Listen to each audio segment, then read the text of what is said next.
Boa tarde, galera. Nós somos o Grupo K, eu sou o Pedro. E eu sou a Rafa. E hoje vamos falar sobre HPV e a vacina contra ele. Para isso, a gente montou esse podcast curtinho e uma linguagem mais fácil de entender. É para todo mundo saber o que é esse tal de HPV até o final, viu? Quanto tempo, Rafa? Faz tempo que a gente não se vê. Senta aqui, almoce comigo, a gente tem muita coisa para pôr em dia. Nossa, temos mesmo, muita coisa. Mas antes, você se importa de tirar algumas dúvidas minhas? Não, claro que não, pode falar. Tá tudo certo? Ai, Rocha, comigo sim. Mas uma amiga minha descobriu esses dias estar com câncer no colo do útero. Os médicos disseram que tem relação com o fato dela ter tido HPV, mas ela não soube me explicar muito bem e eu fiquei tão assustada com isso. Nossa, eu sinto muito pela situação. O que você quer me perguntar?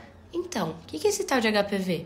Minha filha agora está na idade de tomar a vacina do HPV, que é fornecida gratuitamente pelo SUS, para meninas e meninos de 9 a 14 em 2 doses, com intervalo de 6 meses entre elas. Mas eu nem sei o que é esse tal de HPV e para que serve a vacina dele. Entendi. Eu vou primeiro te explicar o que é o HPV. O HPV, ou papilomavírus humano, é um vírus de DNA não envelopado de forma icosaédrica. Ele pode ser transmitido através do contato sexual, que inclui o sexo vaginal, anal e oral. O vírus pode causar uma variedade de problemas à saúde, que incluem verrugas genitais e, em casos mais graves, até câncer. Mas essa parte da evolução da doença eu te explico mais pra frente, viu? Assim eu não te confundo. É importante seu interesse em discutir o HPV com a sua filha, porque o HPV é uma das doenças sexualmente transmissíveis mais comuns. Embora muitas vezes ele não cause sintomas, o HPV pode ter consequências graves para a saúde se não for diagnosticado e tratado a tempo. Infelizmente, que foi o caso da sua amiga. Ele é um vírus que possui variações de acordo com o seu risco e é dividido em 2 grupos principais. Os de baixo risco, que vão causar as verrugas genitais e outros problemas menores, e os de alto risco, que podem levar ao desenvolvimento de câncer. Entendi. Agora vem cá, quais os possíveis sintomas desse câncer aí? Como ele se desenvolve? A minha filha pode acabar desenvolvendo? Não se preocupa, Rafa. A vacina existe justamente para prevenir isso tudo, junto com o uso de preservativos, que vão evitar que a gente sequer pegue a doença. Mas eu vou te explicar. As verrugas que eu citei do HPV de baixo risco podem ser dolorosas ou coçar, sabe? Mas elas podem ser tratadas com medicamentos ou alguns procedimentos médicos. No entanto, as variações de alto risco do HPV podem causar infecções persistentes que vão levar ao desenvolvimento de câncer de colo do útero, ânus, pênis e orofaringe. Essas variações são menos comuns, mas tem grupos de risco que têm alto risco para pegar essa doença, que são mulheres que não fazem exames regulares de Papa Nicolau, homens que têm sexo com outros homens e pessoas com o sistema imunológico enfraquecido. Certo. E você falou que são mais de 100 variações do vírus. Quais delas causam o câncer? E quais delas causam essas verrugas que você falou? Então, os tipos de HPV com alto risco de gerar câncer são os tipos 16 e 18.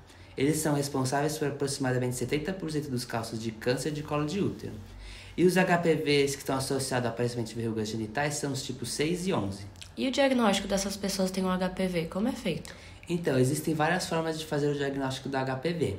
O médico pode fazer o diagnóstico direto, quando ele examina nossa pele e mucosa na região genital, por exemplo, e vê verrugas ou lesões que ele considera suspeitas.